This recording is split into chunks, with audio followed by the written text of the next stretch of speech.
सभी देशवासियों को नमस्कार भाई। कल मैंने आपको अपने पिछले वीडियो में बताया था कि जो हमारे देश के नेता हैं वो किस तरह से सरकार की में नीतियां बना करके सरकारी पैसे को कैसे खाते हैं। आज उसी विषय पर और विस्तार से चर्चा करते हैं। एक और नया मामला आ गया केजरीवाल सरकार के टाइम का। 2018 में दिल्ली के अंदर केजरीवाल मुख्यमंत्री थे और केजरीवाल की दिल्ली में सरकार थी आम आदमी पार्टी की।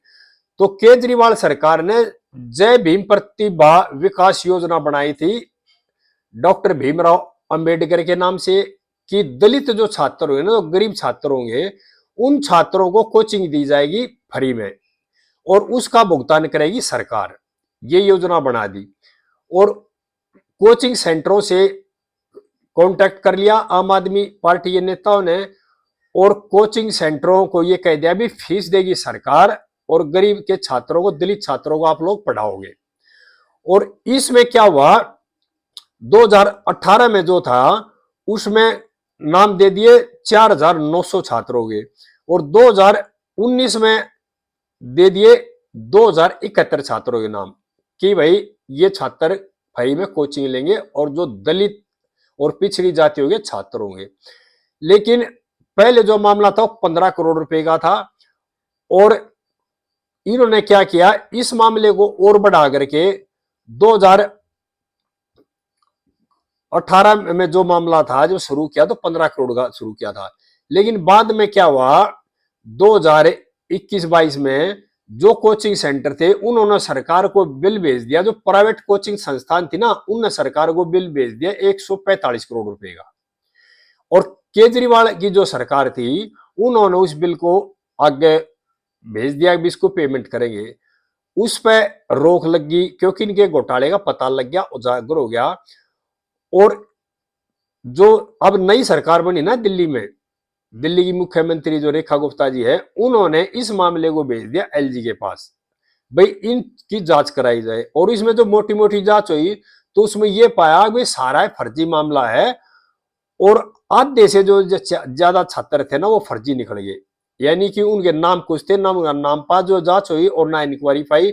और जब एलजी साहब को ये मामला भेजा गया अगली कार्रवाई के लिए तो एलजी साहब ने इस मामले को भेज दिया दिल्ली की एंटी करप्शन ब्रांच के पास। अब ये मामला दिल्ली की एंटी करप्शन ब्रांच के पास है जिसकी जांच हो रही है और कई संस्थानों के जो 100% दावे है ना वो फर्जी पाए गए हैं क्योंकि किसी बालक को नहीं पढ़ा इन्हें और इसकी अब जांच चल रही है।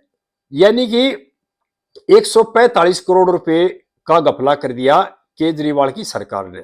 और केजरीवाल ने ये तकरीबन ज्यादातर जो सरकार में बैठे जो लोग होते हैं ना ये इसी तरह की योजनाएं लाते हैं घोटाला करने के लिए। जैसे कोई नई योजना लाएंगे, अब दिल्ली में क्या चल रहा है कि केजरीवाल सरकार ने भी की थी, अब भी किया था, कर रहे हैं, अब भी स्मार्ट ब्लैक बोर्ड स्कूलों में लाएंगे। स्मार्ट जो ब्लैक बोर्ड की योजना चलाएंगे उसमें पैसा खाया जाएगा। कुछ नहीं, पहले जो पढ़ते थे सरकारी स्कूलों में ब्लैक बोर्ड पढ़ते थे, स्थायी ब्लैक बोर्ड होता है, दीवार पर बनाया जाता था और वो 20-20, 30-30 साल चलता था। और अब क्या है, स्मार्ट ब्लैक बोर्ड, यानी जिस तरह की जो नीति बनाते हैं उनमें एक ही चीज होती है, पैसा किस तरह खाया जाएगा। और हमारे जो नेता है ना वो अलग अलग तरीके से दिमाग दौड़ाते हैं पैसा खाने के लिए, देश की भलाई के लिए, जनता की भलाई के लिए दिमाग नहीं लगाते, वो दिमाग लगाते हैं अगर हमारा पैसा किस तरह खाया जाए, अगर हम साहूकार किस तरह ये बनेंगे। देश की गरीब जनता से इन लोगों ने कोई लेना देना नहीं है। और इस तरह के हर एक मामले हैं। पिछले केजरीवाल सरकार ने तो क्या क्या था, धरातल लेवल पर कोई काम नहीं किया, किसी नाले की कोई सफाई नहीं कराई गई, किसी सड़क के कोई गड्ढे नहीं भरे गए, दिल्ली में कोई जनता के लिए भलाई का कोई काम नहीं किया। लेकिन बोर्ड लगा दिए विकास के नाम पे दुनिया भर के हर सड़कों पे, यानी कि हर 10 कदम पर 50 बोर्ड थे। और उन बोर्डों की जो योजना बनाई ना एडवर्टाइजमेंट करने की, उसमें भ्रष्टाचार करके पैसा खाएगा। ये जो हमारे नेता क्या करते हैं, जो कंपनियां होती हैं जो नीति बनाते हैं उन कंपनियों को काम देते हैं जो उनके रिश्तेदार होते हैं और किसी न किसी तरह से नेता भी उसमें शामिल होते हैं और नेता और नौकर शामिल करके इस तरह के पैसा खाते हैं नीति बना करके। और ये जो दौर चल रहा है ना, ये चल रहा है पिछले 30-35 साल से। पहले जो नेता थे ना वो जनता की भलाई के लिए काम करते थे और इस तरह से उन पर ना तो कभी एलिगेशन लगे भ्रष्टाचार के, ना वे कभी इस तरह से जेल में गए। लेकिन अब क्या हो गया, रोजाना कोई न कोई नेता पकड़ा जा रहा है, कोई न कोई नौकरशाह पकड़ा जा रहा है। क्यों पकड़े जा रहे हैं? भ्रष्टाचार करते तो पकड़े जाएंगे, भ्रष्टाचार नहीं करेंगे तो नहीं पकड़े जाएंगे।